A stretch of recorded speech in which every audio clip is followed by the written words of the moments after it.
जारी है। बनेगी आशोल परिवर्तन का मंत्र उसकी प्रेरणा होगा, उसके परिश्रम का आधार होगा।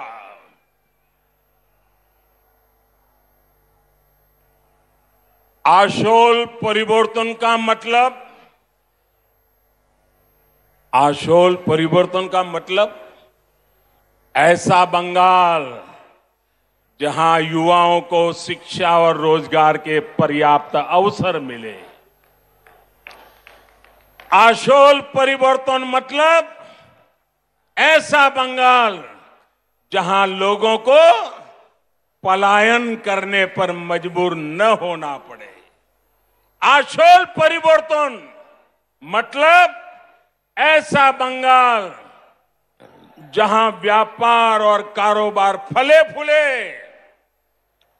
जहां ज्यादा से ज्यादा निवेश आए। आशोल परिवर्तन मतलब ऐसा बंगाल जहां 21वीं सदी का आधुनिक इंफ्रास्ट्रक्चर हो। आशोल परिवर्तन मतलब ऐसा बंगाल जहां गरीब से गरीब को भी आगे बढ़ने का पूरा अवसर मिले।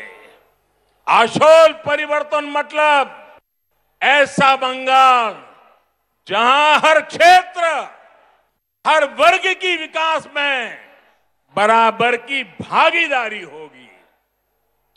उत्तर बंगाल हो या दक्षिण बंगाल हो, पश्चिमांचल हो या जंगल महल, आदिवासी हो या दलित, पिछड़े हो, वंचित हो, शोषित हो या हमारे शरणार्थी भाई बहन, सभी पर एक बराबर ध्यान दिया जाएगा। जहां सबका साथ, सबका विकास, सबका विश्वास शासन का मंत्र होगा। जहां उन्नयन सबका होगा, तुष्टीकरण किसी का नहीं। जहां घुसपैठ को रोका जाएगा, घुसपैठियों को रोका जाएगा। साथियों, गुलामी का इतना बड़ा कालखंड भी बंगाल की क्षमता, बंगाल के सामर्थ्य को कम नहीं कर सका था। आजादी के इन 75 वर्षों में बंगाल ने जो खोया है, बंगाल से जो छीना गया है, वो मुझसे ज्यादा आप लोग ज्यादा अच्छी तरह जानते हैं। आज हम इस संकल्प के साथ भी आपके सामने आए हैं कि जो भी बंगाल से छीना गया है, भाइयों बहनों मेरे शब्द लिख रखिए, जो भी बंगाल से छीना गया है उसे वापस लौटाएंगे।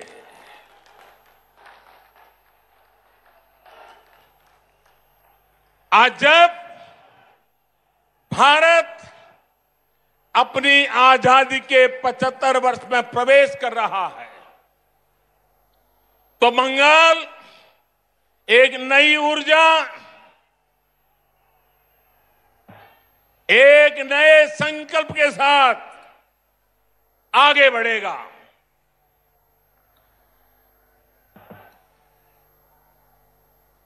देश की तरह ही बंगाल के विकास के लिए भी अगले 25 साल बहुत अहम है। इन 25 वर्षों की शुरुआत का पहला पड़ाव ये विधानसभा चुनाव है। अगले 5 वर्षों में बंगाल का विकास अगले 25 वर्षों के विकास का आधार बनाएगा। इसलिए इस बार आप सिर्फ बंगाल में सरकार बनाने के लिए वोट नहीं देंगे, लेकिन बंगाल को बनाने के लिए, बंगाल को विकास की नई ऊंचाई पर पहुंचाने के लिए वोट डालेंगे। जब 2047 में 25 साल के बाद देश जब आजादी के 100 साल मनाएगा, तब बंगाल सारे हिंदुस्तान को फिर से एक बार आगे ले जाने वाला बंगाल बन जाएगा। बंगाल में पोर्ट से लेकर के एक्सपोर्ट तक, टी से लेकर टूरिज्म तक, माछ की बात हो या भात की बात, पश्चिम बंगाल की माटी और समंदर में सब कुछ है जो जीवन को बेहतर बनाने के लिए जरूरी है। बस यही नीति साफ नीयत के साथ आगे बढ़ने की जरूरत है। यहां बनने वाली भाजपा सरकार, एनडीए सरकार इसी सोच से आगे बढ़ेगी।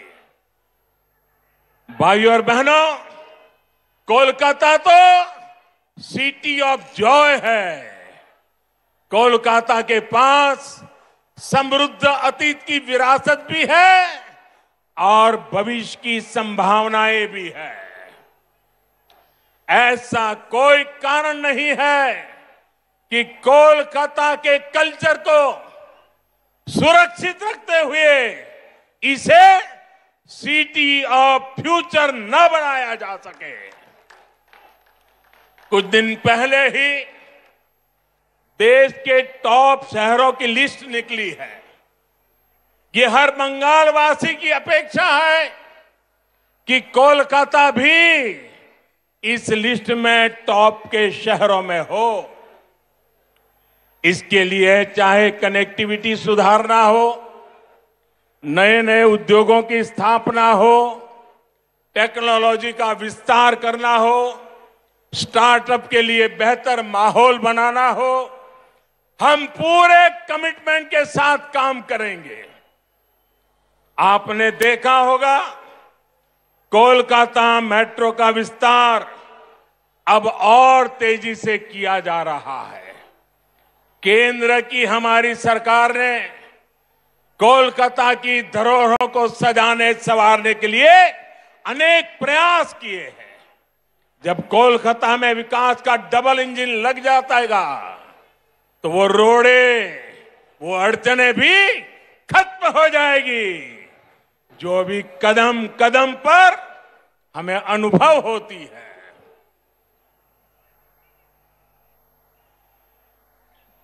आप अंदाजा लगा सकते हैं कि इनकी कमीशनबाजी की वजह से कोलकाता एयरपोर्ट से जुड़े हुए कई काम देखिए कब तक रुके हुए हैं। ऐसे रुके हुए हर काम को भाजपा सरकार में तेज गति दी जाएगी। यहां के स्मार्ट सिटी प्रोजेक्ट को भाजपा सरकार में नई ऊर्जा मिलेगी। शहर में नए फ्लाईओवर बनाए जाएंगे। अधूरे फ्लाईओवर्स को समय सीमा में पूरा किया जाएगा। भाजपा सरकार बनने के बाद कोलकाता में झुग्गियों में रहने वाले को भी पक्के घर मिलेंगे। प्रधानमंत्री आवास योजना का लाभ मिलेगा। रेहड़ी और ठेला लगाने वाले हमारे भाई बहनों को भी भाजपा सरकार में स्वनिधि योजना का लाभ तेज गति से दिलाया जाएगा। साथियों, कोलकाता के साथ ही बंगाल के दूसरे शहरों में भी आत्मनिर्भर भारत को ऊर्जा देने की भरपूर क्षमता है। भाजपा सरकार में इन शहरों के इंफ्रास्ट्रक्चर को आधुनिक बनाया जाएगा ताकि वहां पढ़ाई, कमाई और बुजुर्गों के लिए दवाई के नए साधन विकसित किए जा सके। पश्चिम बंगाल में फूड प्रोसेसिंग और पोर्ट लेड डेवलपमेंट की भरपूर संभावनाएं है। आत्मनिर्भर भारत अभियान के तहत इन उद्योगों में निवेश को यहां प्रोत्साहित किया जाएगा।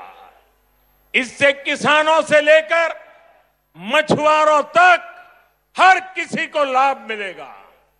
बहनों और भाइयों, पश्चिम बंगाल में आशोल परिवर्तन के लिए गांव और शहरों के स्थानीय शासन यानी ग्राम पंचायत, नगर निगम और नगर पालिकाओं के शासन में पूरी पारदर्शिता भी उतनी ही जरूरी है।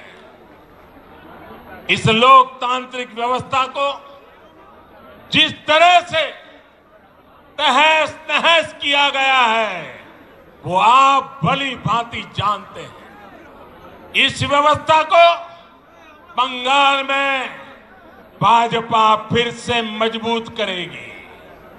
सरकारी सिस्टम पर, पुलिस पर, प्रशासन पर जनता का विश्वास जागे। हम वो परिवर्तन लेके रहेंगे, ये हम लाएंगे। भाजपा सरकार में एग्जाम से लेकर के ट्रेनिंग और रिक्रूटमेंट तक एक पारदर्शी व्यवस्था फिर से खड़ी होगी। स्किल डेवलपमेंट के लिए केंद्र सरकार की योजनाओं को यहां ईमानदारी से लागू किया जाएगा। पश्चिम बंगाल में नई राष्ट्रीय शिक्षा नीति के विस्तार को भी बल दिया जाएगा। इंजीनियरिंग, डॉक्टर, टेक्नोलॉजी ऐसे विषयों की पढ़ाई बांग्ला भाषा में भी हो, इस पर भी जोर दिया जाएगा। अंग्रेजी नहीं जानता, इसलिए गरीब का बच्चा, गरीब की बेटी अब डॉक्टर बनने के सपने से दूर नहीं रहेगी। गरीब का बच्चा, गरीब की बेटी भी वो डॉक्टर बन पाए, वो इंजीनियर बन पाए। झुग्गी झोपड़ी में पढ़ाई करके निकला हुआ बच्चा भी बंगाल का नाम रोशन करे, ये व्यवस्था हम बनाना चाहते हैं। साथियों, हमारा लक्ष्य सिर्फ पश्चिम बंगाल में सत्ता का परिवर्तन करना नहीं है, यही एकमात्र उद्देश्य नहीं है। हम बंगाल की राजनीति को विकास केंद्रित राजनीति की तरफ ले जाना चाहते हैं। बहुत साल बर्बाद हो चुके हैं, अब बंगाल को बर्बाद होने का अवसर किसी को नहीं देना चाहिए।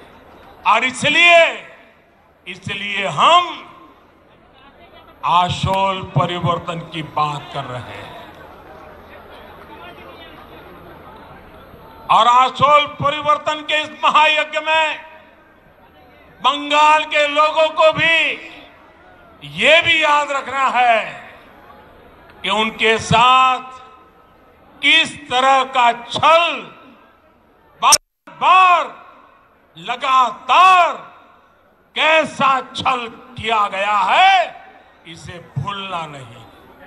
साथियों, आजादी के नारे पर कांग्रेस सत्ता में आई थी। आजादी के बाद कुछ समय काम हुआ, लेकिन फिर बंगाल पर वोट बैंक की राजनीति हावी होती चली गई।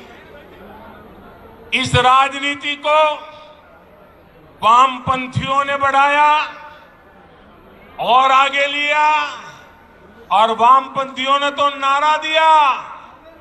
आपको याद होगा, बंगाल के लोगों को याद होगा, वामपंथी क्या कहते थे? कांग्रेसेर कालो हाथ कांग्रेसेर कालो हाथ भंगे दाओ गुड़िए दाओ।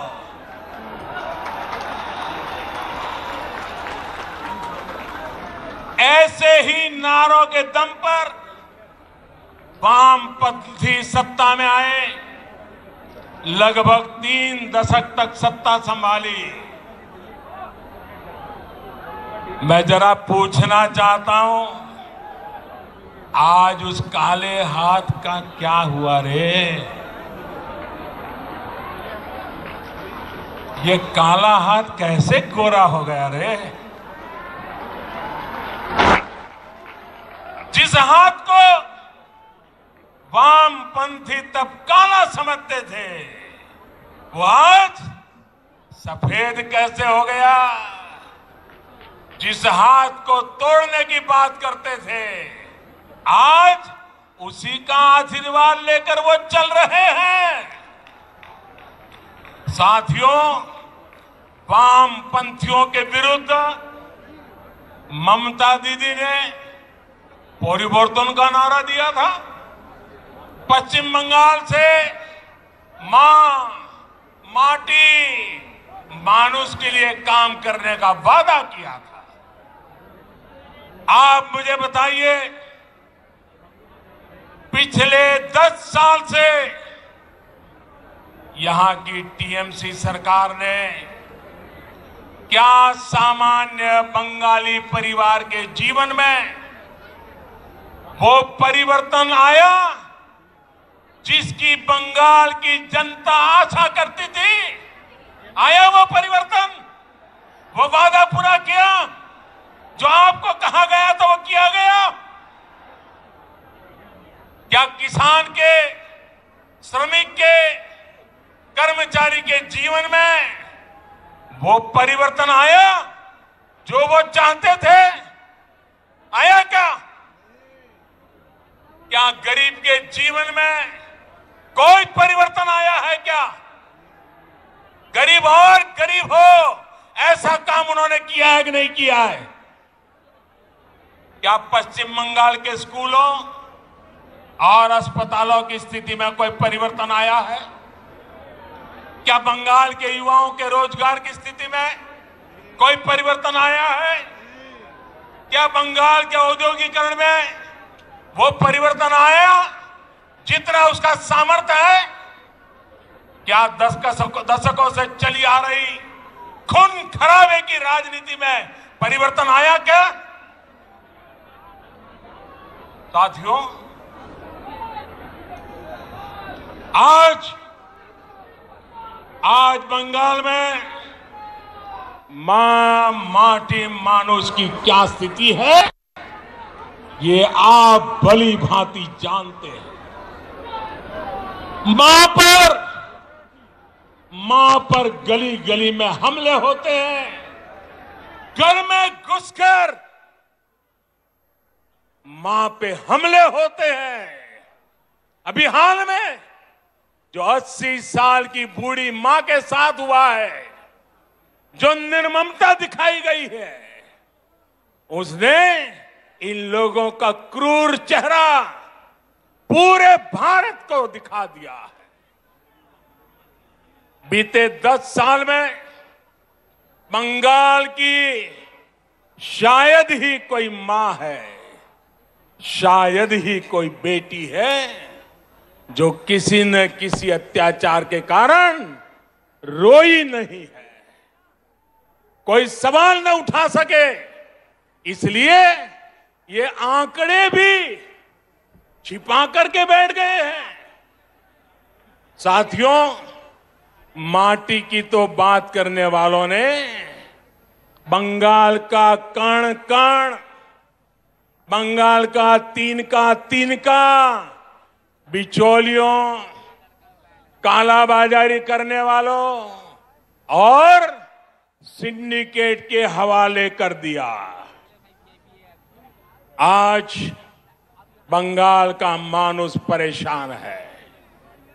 वो अपनी आंखों के सामने अपनों का खून बहता देखता है। वो अपनों को अपनी आंखों के सामने लूटते हुए देखता है। वो अपनों को इलाज के अभाव में दम तोड़ते देखता है। वो अवसरों के अभाव में अपनों को पलायन करते देख रहा है। और पूरा बंगाल अब एक स्वर में कह रहा है, एक स्वर में कह रहा है, आर नॉय, आर नॉय नॉय, आर नॉय नॉय। ये टीएमसी सरकार के कम होते दिनों की उद्घोष है। ये उद्घोष पूरे देश को सुनाना जरूरी है। भाई और बहनों, आप मेरे साथ बोलेंगे, मेरे साथ बोलेंगे। मैं जो कहूंगा वो बोलेंगे, सबके सब लोग बोलेंगे, पूरा हिंदुस्तान सुने इस प्रकार से बोलेंगे, पक्का बोलेंगे। मैं आपके सामने कुछ शब्द बोलूंगा, उन शब्दों से टीएमसी सरकार की सच्चाई सामने आती है।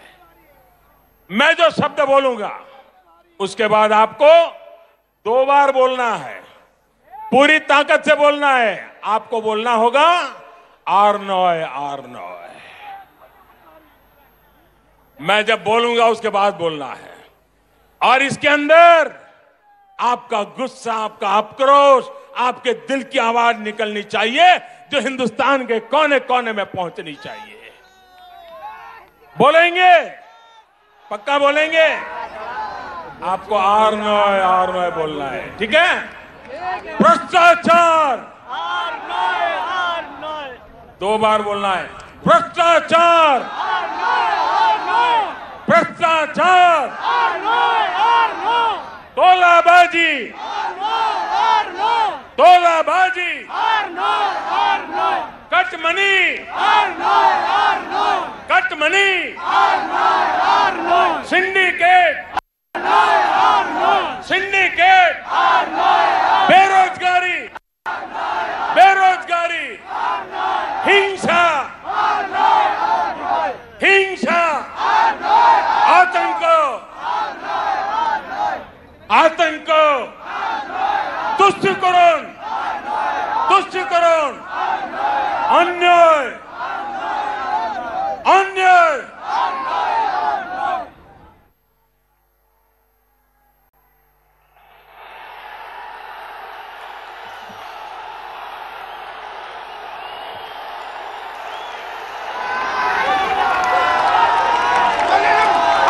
दीदी, सुन लिया दीदी?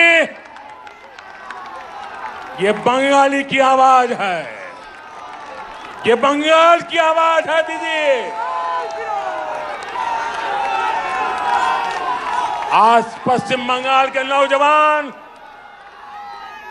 यहां के बेटे बेटियां आपसे एक ही सवाल पूछ रहे हैं। दीदी, बंगाल की जनता 10 साल के अनुभव के बाद आपको एक ही सवाल पूछ रही है। उन्होंने आपको दीदी की भूमिका में चुना था। बंगाल ने आपको दीदी की भूमिका में चुना था, लेकिन आपने खुद को एक ही भतीजे की बुआ तक सीमित क्यों कर दिया? आपने एक ही भतीजे की बुआ होने के मोह को क्यों चुना? बंगाल के लाखों भतीजे भतीजियों की आशाओं के बजाय आप अपने भतीजे का लालच पूरा करने में क्यों लग गई? आप भी भाई भतीजावाद के उन कांग्रेसी संस्कारों को छोड़ नहीं पाई जिनके खिलाफ आपने बगावत की थी। बहनों और भाइयों, मां माटी मानुष से विश्वासघात करने के बाद, इतना अन्याय करने के बाद अब इन लोगों ने एक नया नारा गढ़ा है। अरे दीदी, आप बंगाल की ही नहीं, आप तो पूरे भारत की बेटी है। कुछ दिन पहले जब आपने स्कूटी संभाली,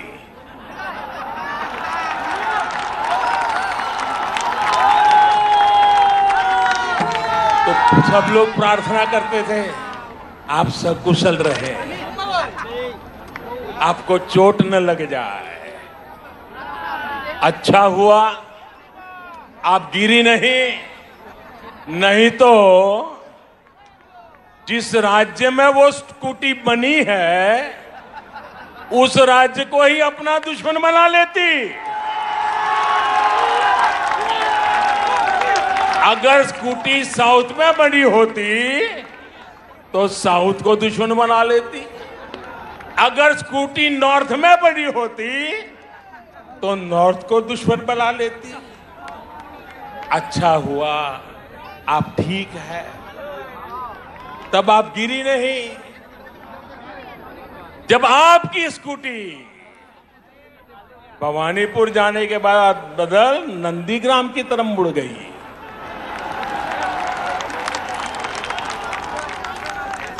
अब दीदी हम तो हर किसी का भला चाहते, हम नहीं चाहते किसी को चोट आए, लेकिन जब स्कूटी ने नंदीग्राम में गिरना तय किया है तो हम क्या करें।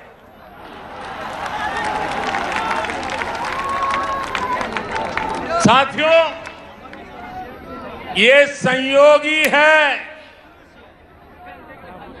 कि अंतर्राष्ट्रीय महिला दिवस से एक दिन पहले मैं बंगाल की इस पवित्र धरती को प्रणाम करने आया।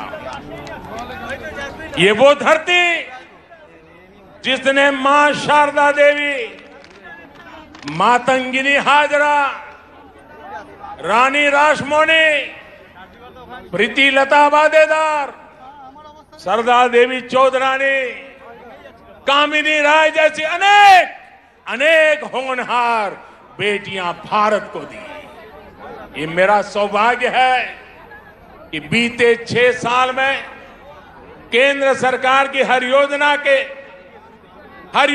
के केंद्र में हमारी बेटियां रही है, हमारी बहनें रही हैं, हमारी माताएं रही हैं। आज गरीब को अपना पक्का घर भी मालकिन के नाम से ही मिल रहा है। घर घर शौचालय बने, इज्जत घर बने, तो बहन बेटियों को ही सम्मान मिला, उनको तकलीफ से मुक्ति मिली।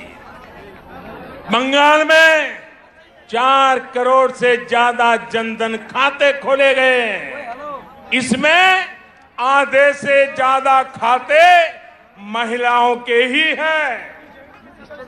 हमने जब मुद्रा लोन देकर नए अवसर दिए तो इसका भी लाभ लेने वाली 75% महिलाएं ही हैं। हमने देश की गरीब बहनों को गैस कनेक्शन दिया तो कोरोना महामारी के दौरान उनके वो बहुत काम आया। पश्चिम बंगाल की लाखों बहनों को कोरोना काल में मुफ्त गैस सिलेंडर दिए गए। साथियों, बहनों को सबसे बड़ी दिक्कत अगर आती है तो वो पानी की है, जल की है। इसलिए 1.5 साल पहले केंद्र सरकार ने हर घर तक नल से जल पहुंचाने का अभियान शुरू किया। मैंने कुछ दिन पहले हुगली में इसका जिक्र किया तो टीएमसी के नेताओं ने कहा कि बंगाल में पानी की कोई कमी नहीं है। मैं गलत विषय उठा रहा हूं। टीएमसी की यही भावना दिखाती है कि उसे बंगाल के गरीबों, बंगाल की महिलाओं, बंगाल के बच्चों की कोई परवाह नहीं है, नहीं उनका कोई लेना देना है। बंगाल में जल जीवन मिशन इसलिए जरूरी है कि यहां आज भी आजादी के 75 साल के बाद एक महिला यहां राज कर रही है, तब आज भी 1.5 करोड़ से ज्यादा घरों में नल से पानी नहीं आता। बंगाल में जल जीवन मिशन इसलिए जरूरी है क्योंकि अनेकों जिलों में आर्सेनिक युक्त पानी बच्चों का जीवन तबाह कर रहा है, सभी को बीमार कर रहा है। क्या गरीब की चिंता करना, गरीब की सेवा करना क्या हमारा कर्तव्य नहीं है? क्या गरीब के भी राजनीति करेंगे? लेकिन अफसोस है साथियों कि देश में टीएमसी सरकार गरीबों पर झूठ बोल के राजनीति करने पर तुली हुई है। हर घर जल पहुंचाने के लिए केंद्र सरकार जो पैसे भेज रही है, उसका बहुत बड़ा हिस्सा आज तक यहां की सरकार खर्च ही नहीं कर पाई है। और आज इस ब्रिगेड ग्राउंड से पूरे बंगाल के लोगों से पूछता हूं, क्या टीएमसी सरकार बंगाल के गरीबों, यहां की महिलाओं, यहां के बच्चों की गुनहगार है कि नहीं है? गुनहगार है कि नहीं है? गुनहगार है कि नहीं है? इस चुनाव में उसे सजा मिलनी चाहिए कि नहीं मिलनी चाहिए? जोरों से सजा मिलनी चाहिए कि नहीं मिलनी चाहिए? साथियों, एक और योजना है, ऐसी कितनी ही योजनाओं का पैसा यहां की राज्य सरकार तिजोरी में रख करके बैठ गई है। दीदी जैसे ठान कर चल रही है कि न काम करेंगे न करने देंगे। आप मुझे बताइए, ऐसी सरकार को हटाएंगे? ऐसी सरकार को हटाएंगे? ऐसी सरकार को हटाएंगे? साथियों, बीजेपी सिर्फ घोषणाओं पर नहीं, घोषणाओं को तेजी से अमल करने पर विश्वास करती है। जो कहा हम उसको समय सीमा के भीतर करने की कोशिश करते हैं। आजकल तो हमारे विरोधी भी कहते हैं कि मैं दोस्तों के लिए काम करता हूं।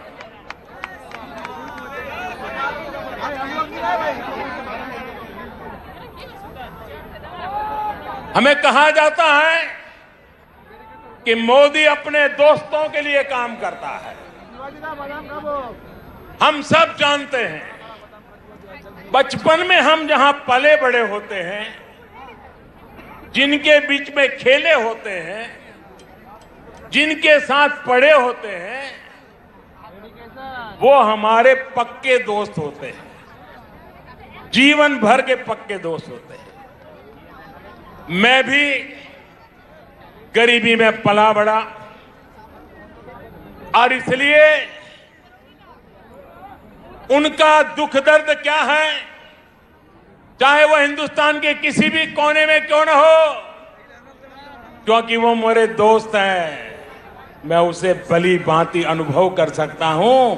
मुझे इसके लिए किताब नहीं पढ़नी पड़ती है, न कोई वीडियो देखना पड़ता है, न कोई तस्वीर देखनी पड़ती है, क्योंकि मैं इसे अनुभव करता हूं। और इसलिए मैं दोस्तों के लिए काम करता हूं और मैं दोस्तों के लिए ही काम करूंगा। भाइयों बहनों, मैं बंगाल के अपने दोस्तों के लिए काम कर रहा हूं। मैंने अपने दोस्तों को बंगाल में लगभग 90 लाख गैस कनेक्शन दिए हैं। मैंने अंधेरे में जी रहे अपने बंगाल के 7 लाख से अधिक दोस्तों को मुफ्त बिजली कनेक्शन दिया है। मैंने अपने दोस्तों के लिए बंगाल में 60 लाख से ज्यादा शौचालय इज्जतगर बनवाए हैं। मैंने अपने दोस्तों के लिए बंगाल में 32 लाख से अधिक पक्के घर स्वीकृत किए हैं। दलित हो, पिछड़े हो, पीड़ित हो, शोषित हो, वंचित हो, सभी दोस्तों को इन योजनाओं का लाभ मिला है। और साथियों, बंगाल के चाय वाले, यहां के टी गार्डन में काम करने वाले, ये हमारे भाई बहन तो मेरे विशेष दोस्त हैं, क्योंकि मेरा चाय से जरा अलग ही नाता है। मेरे ऐसे कामों से उनकी भी अनेक परेशानियां कम हो रही हैं। हमारी सरकार के प्रयासों से मेरे इन चाय वाले दोस्तों को सोशल सिक्योरिटी स्कीम का भी लाभ मिलना तय हुआ है। किसी बीमारी की स्थिति में काम रुकने पर या फिर गर्भावस्था के दौरान महिला कर्मचारियों को दिक्कत न हो, इस पर जोर दिया जा रहा है। इस साल के बजट में मेरे इन चाय वाले दोस्तों के लिए 1000 करोड़ रुपए की विशेष योजना का ऐलान भी किया है, क्योंकि यही मेरे दोस्त हैं। साथियों, कोरोना ने पूरी दुनिया में सबको परेशान किया, लेकिन मेरे ये गरीब ही दोस्त थे जो ज्यादा परेशान हुए। जब कोरोना आया तो मैंने अपने हर दोस्त को मुफ्त में राशन दिया, मुफ्त में गैस सिलेंडर दिया, करोड़ों रुपए बैंक खाते में जमा करवाए। दुनिया में कोरोना वैक्सीन इतनी महंगी है, लेकिन मैंने अपने दोस्तों के लिए सरकारी अस्पताल में मुफ्त में टीका लगाने का प्रबंध कर दिया। बहनों और भाइयों, कौन है मेरे दोस्त? आप ही मेरे दोस्त हैं। 130 करोड़ हिंदुस्तानी ये मेरे दोस्त हैं। सपने लेकर के पुरुषार्थ करने वाला हर नौजवान मेरा दोस्त है। गरीब की झोपड़ी में पैदा हुआ बच्चा भी मेरा दोस्त है। मेरे दोस्त जब दोस्ती का कर्ज निभाते हैं तो इन लोगों को जरा दिक्कत होने लगती है, उनको परेशानी हो रही है कि ये तो हमारे कब्जे में थे, ये कौन नया दोस्त आ गया। जब मोदी अपने इन करोड़ों दोस्तों की सेवा करता है तो गुस्से में ये इसमें भी रोड़े अटकाने का काम करता है। आज मैं इन लोगों को कह रहा हूं, कान खोल करके सुन लीजिए। मैं पश्चिम बंगाल के अपने इन दोस्तों के लिए ज्यादा से ज्यादा काम करना चाहता हूं।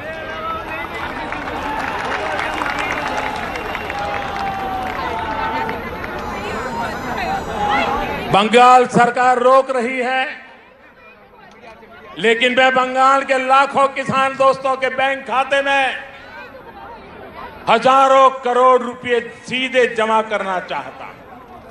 बंगाल सरकार रोक रही है, लेकिन मैं बंगाल के करोड़ों गरीब दोस्तों को आयुष्मान भारत योजना के तहत पूरे देश में कहीं पर भी 5 लाख रुपए तक के मुफ्त इलाज की सुविधा देना चाहता हूं।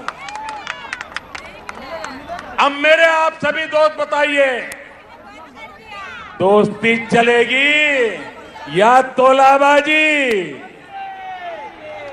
दोस्ती चलेगी? चलेगी।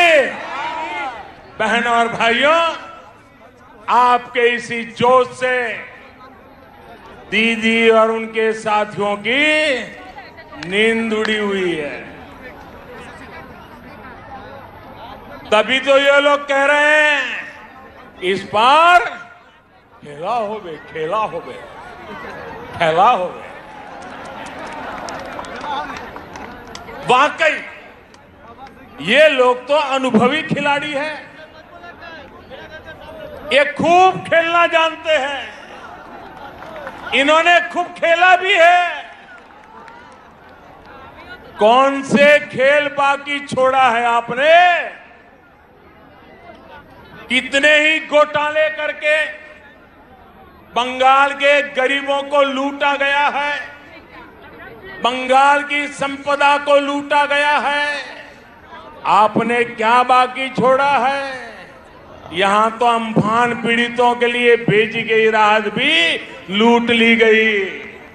टोलाबाजी, सिंडिकेट, कमीशन कट, आपने इन घोटाले किए हैं। इतने घोटाले किए हैं कि अपने आप में करप्शन ओलंपिक का खेल आयोजित हो जाए।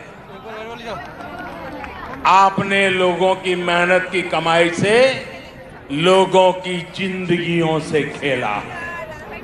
आपने चाय बागानों को ताला लगा दिया, राज्य को कर्ज में डुबो दिया। आपने युवाओं से उनके हक की नौकरी, उनका वेतन तक छीन लिया। यहां भर्ती परीक्षाओं में किस तरह का खेल होता है? छोटी छोटी लिस्ट रिलीज होती है। लिस्ट रिलीज करने से पहले किसी के घर में फाइल जाती है, किसी के घर में मंजूरी ली जाती है। कौन से खास लोगों का चयन होता है, ये क्या आपसे छिपा हुआ है क्या? सारा बंगाल जानता है। अब ये नहीं चलेगा, अब ये खेल नहीं चलेगा। आप मुझे बताइए साथियों, ये खेल बंद होना चाहिए कि नहीं होना चाहिए? ये खेल बंद होना चाहिए कि नहीं होना चाहिए? ये खेल खत्म होना चाहिए कि नहीं होना चाहिए? ये खेल खत्म होना चाहिए कि नहीं होना चाहिए? दीदी, ये आवाज सुनिए, ये शंखनाद सुनिए। अब हर तरफ से एक ही आवाज है, टीएमसी का खेला शेष, टीएमसी का खेला शेष, खेला खत्म, विकास शुरू। मेरा आपसे आग्रह है,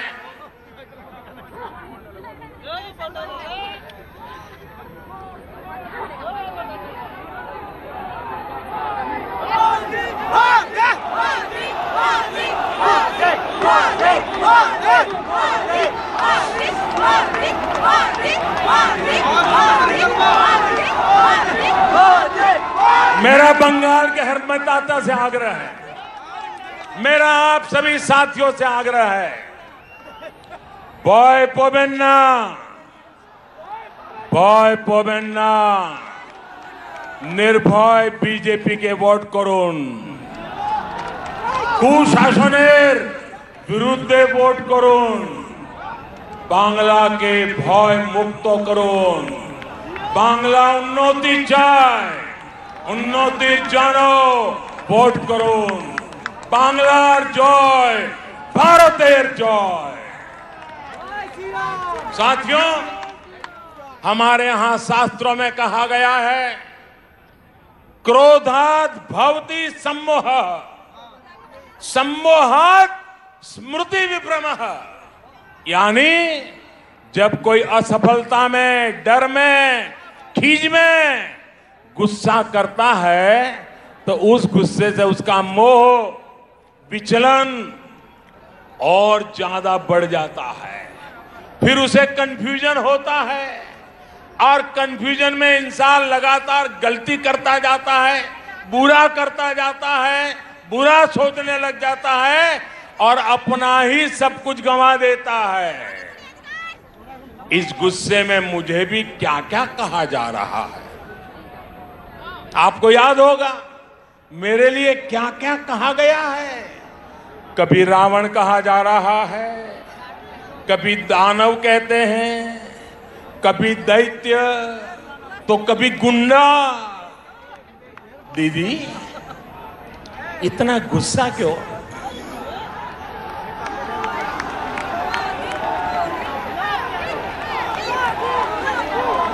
दीदी इतना गुस्सा क्यों? राग क्यों दीदी?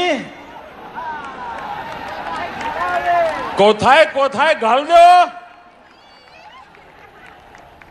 ये तो राग क्यों दीदी? अगर आज बंगाल में कमल खिल रहा है तो इसका कारण वही कीचड़ है जो आपकी पार्टी ने, आपकी सरकार ने यहां फैलाया है।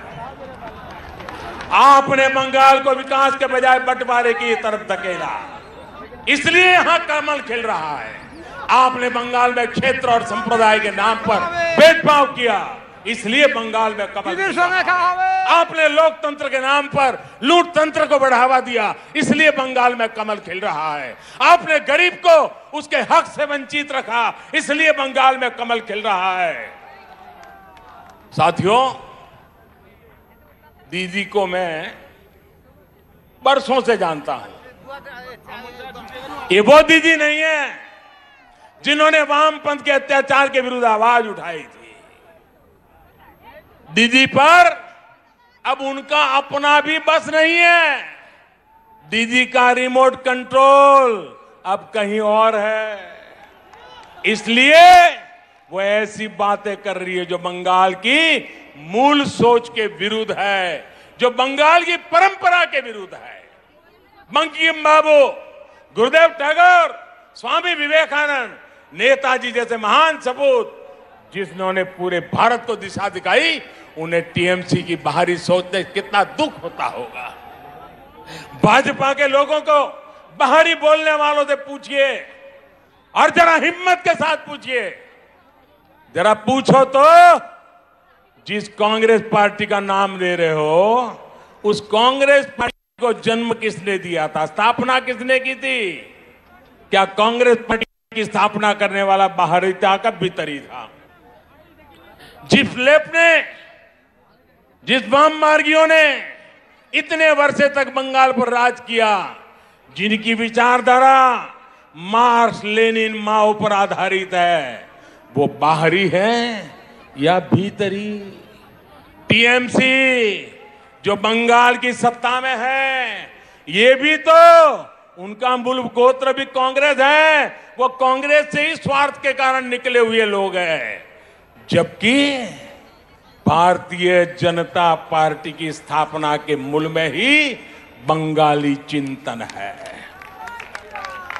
भाजपा वो पार्टी है जिसकी स्थापना की प्रेरणा बंगाल के महान सपूत डॉक्टर श्यामा प्रसाद मुखर्जी की है। भाजपा वो पार्टी है जिसके विचारों में बंगाल की महक है। भाजपा वो पार्टी है जिसके संस्कारों में बंगालों की सुवास है, बंगाल की परंपरा की सुवास है। भाजपा वो पार्टी है जिसके डीएनए में बंगाल का सूत्र है।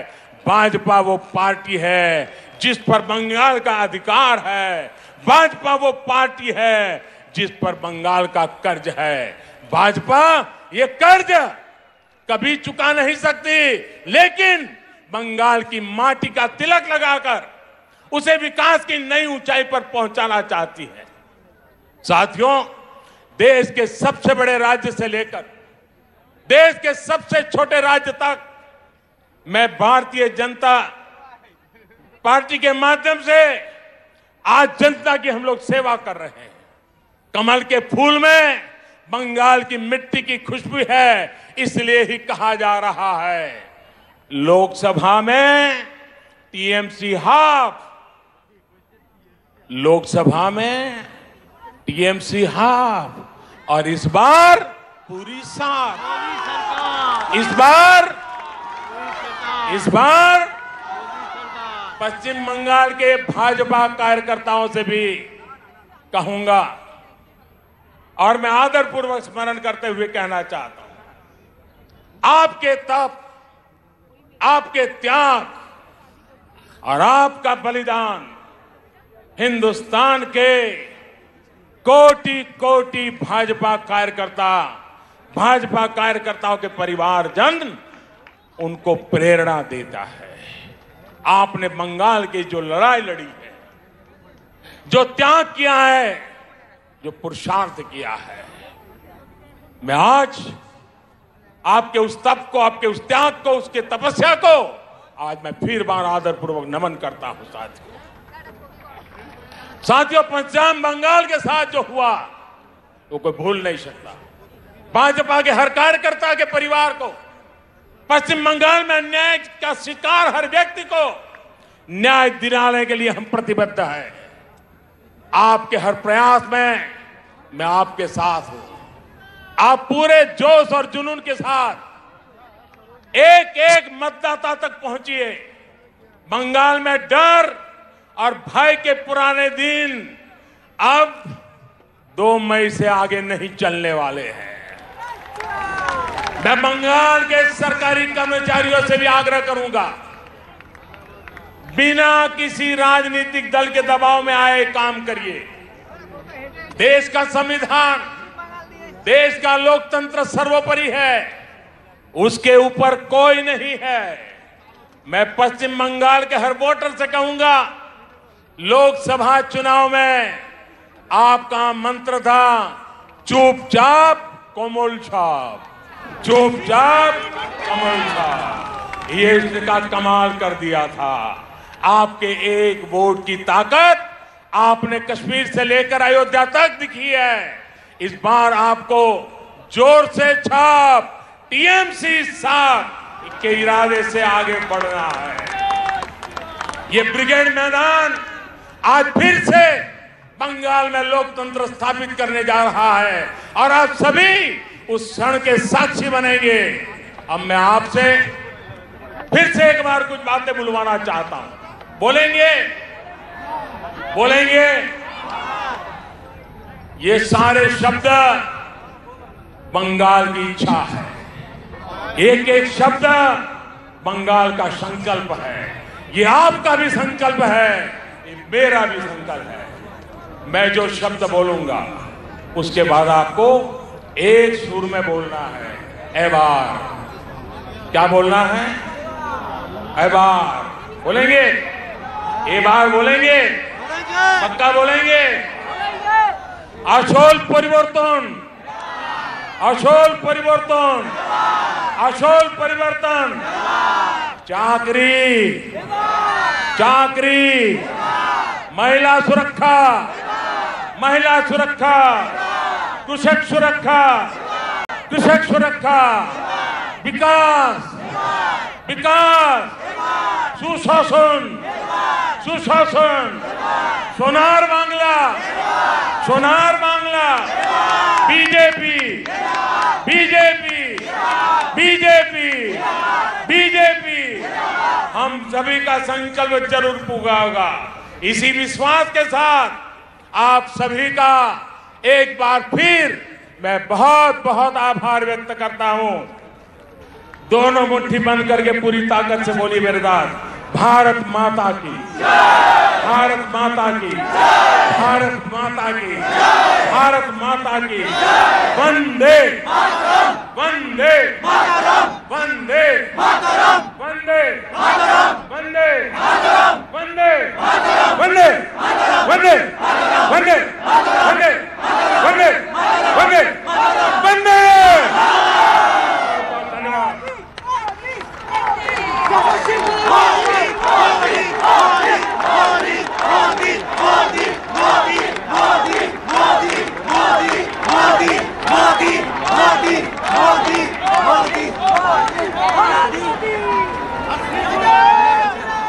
माननीय प्रधानमंत्री के असंख्य धन्यवाद। नमस्कार, मैं हूं मानक गुप्ता।